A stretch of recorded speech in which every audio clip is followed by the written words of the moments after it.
매주 다양한 동물의 생태를 살펴보고 그 속에 담긴 과학을 찾아보는 시간입니다. 과학건협동물원 오늘도 이동훈 기자와 함께합니다. 안녕하세요. 안녕하세요. 네, 오늘은 어떤 동물에 대해서 이야기 나눠볼까요? 네, 이제 뭐 본격적인 휴가철이잖아요. 네. 이 물론 산도 좋지만 여름하면 역시 바다로 많이들 가시잖아요. 네, 맞습니다. 우리 두 분 앵커는 어디로 휴가 가시나요? 저는 다음 달에 동남아나 괌에 가족여행 갈 것 같아요. 아, 저는 뭐 해외랑 국내 중에 고민 중이긴 한데요. 하지만 반드시 바다가에 가려고 하고 있습니다. 네. 여름이면 역시 바닷가죠. 그렇죠. 바다 좋죠. 하지만 이 바다에 가면 여름철 특히 주의해야 하는 동물이 있습니다. 네. 바로 이 해파리죠. 네, 올해도 일찌감치 전국 바닷가에 이 해파리 주의보가 내려지면서 지역별로 해파리 제거에 힘쓰고 있습니다. 네. 이 경남 지역에서는 이미 지난달 초부터 벌써 해파리가 나타나서 오. 방제에 나서고 있고요. 또 여수의 경우는 예년보다 열흘이나 빨리 해파리가 출현을 하면서 어장을 파손하기도 하고 또 이 조업에도 악영향을 미치고 있다고 합니다. 또 얼마 전에는 제주도에서 우리가 알고 있는 이 함덕해수욕장에서 해파리떼가 갑자기 나타나면서 이 네. 안전요원들이 출동하는 일도 있었다고 합니다. 네, 정말 해파리는 보면 매년 여름마다 이렇게 문제가 되는 것 그렇죠. 같아요. 네. 그런데 해파리에도 다양한 종이 있을 것 같은데 우리나라에 자주 출몰하는 해파리들은 어떤 것들이 있나요? 네, 우리나라의 바다에서는 모두 7가지 정도의 이 해파리가 네. 나타나는데 네. 이 가운데 가장 흔한 것이 보름달 물해파리입니다. 네. 그럼 우리가 흔히 해파리가 나타났다 했을 때 볼 수 있는 건가 봐요. 네, 맞습니다. 이 보름달 물해파리는 우리나라 연안뿐 아니라 전 세계적으로도 이 가장 많이 발견되는 해파리 종인데요. 네. 이 보통 지름이 25에서 한 40cm 정도 되고요. 우산의 지름이, 그러니까 위에 있는 이 뚜껑 모양의 우산의 지름이 15cm 내외입니다. 이 4월 말쯤부터 출현하기 시작하는데요. 주로 한여름인 7, 8월이 되면 대량으로 나타나게 됩니다.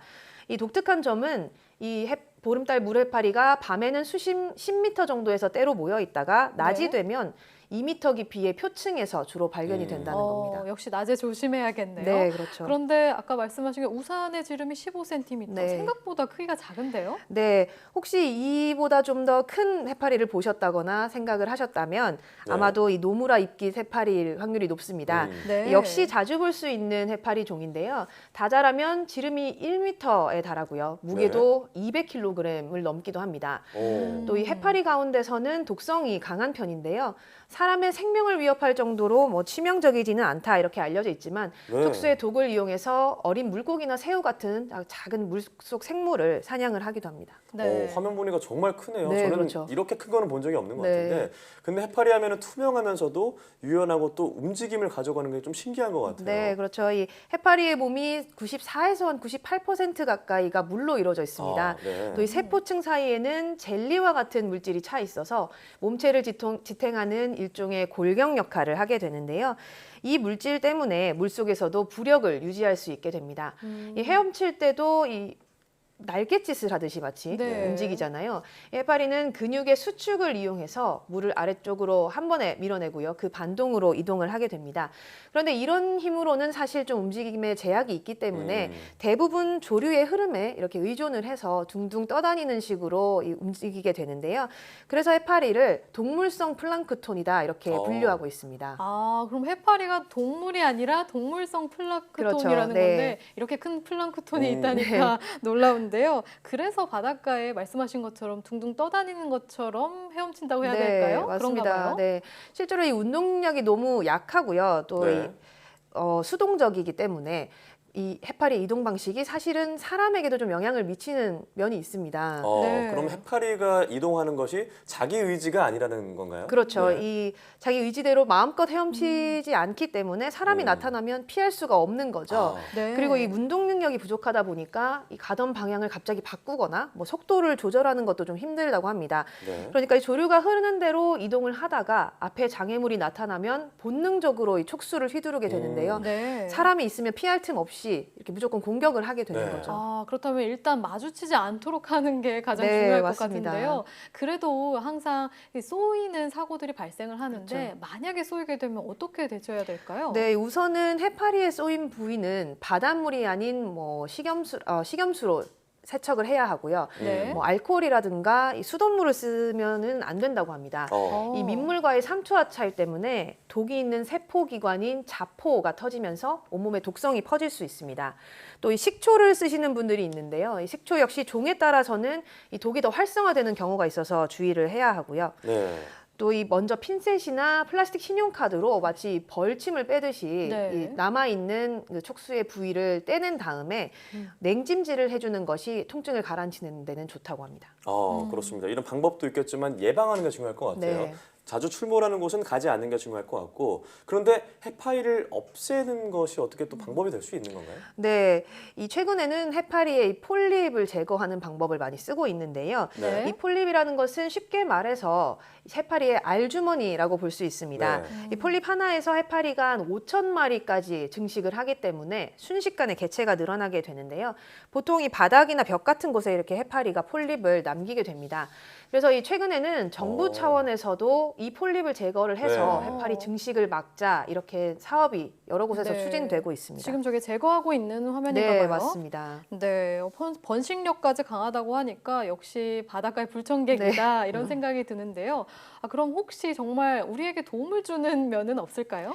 네, 최근에는 해파리의 움직임을 본따서 다양한 해양 로봇이 연구되고 있습니다. 이 네. 해파리가 하루에 수 킬로미터를 이동하지만 산소 소모량이 다른 해양 동물에 비해서는 절반 정도밖에 되지 않는데요. 네. 이 몸통의 압력차를 이용해서 보신 것처럼 이 추진력을 얻는 이런 이동 방식을 로봇에 적용하기 위해서 많은 과학자들이 노력을 하고 있습니다. 네, 연구 원리를 제공해 주는 셈이네요. 네, 그렇죠. 또 이 해파리를 보면 가끔 이렇게 색깔이 예쁘다라고 느낄 때가 있잖아요. 맞아요. 혹시 보신 적 있나요? 저도 뭐 실제로 본 적은 없는데 네. 영화나 다큐멘터리를 보면은 아름답게 빛나는 영상을 본 적이 있는 것 네, 같아요. 그렇죠.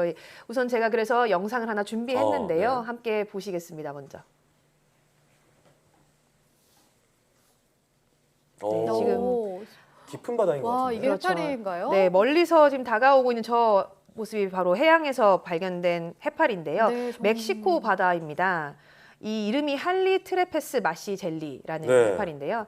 영국의 한 연구팀이 무인 로봇으로 개를 잡다가 수심 1225m 지점에서 이 해파리를 포착했습니다. 정말 영롱하네요. 색깔이 정말 여러 가지 색깔 또 빛을 내네요. 네, 그렇죠. 이 해파리가 스스로 빛을 내지는 못하지만 이 네. 주변의 빛을 반사를 해서 이렇게 아름다움을 만들어낼 수가 있습니다. 네, 해파리가 쏘는 얘기만 하다가 이렇게 아름다운 모습을 보니까 또 색다르네요. 네, 맞습니다.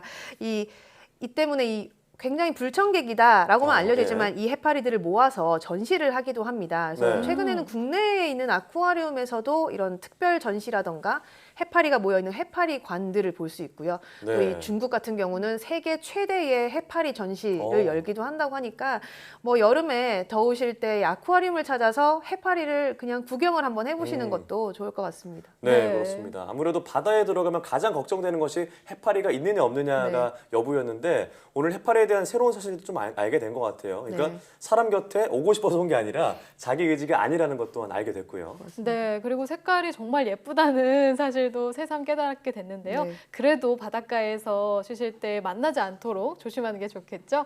이제 본격적인 여름철을 맞아서 바닷가를 찾으시는 분들 많을 텐데요. 해파리를 만나서 쏘이는 일이 없도록 주의하시는 게 좋겠습니다. 그리고 혹시 만약에 쏘인다면 오늘 알려드린 대로 대처하시면 좋을 것 같습니다. 오늘 말씀 잘 들었습니다.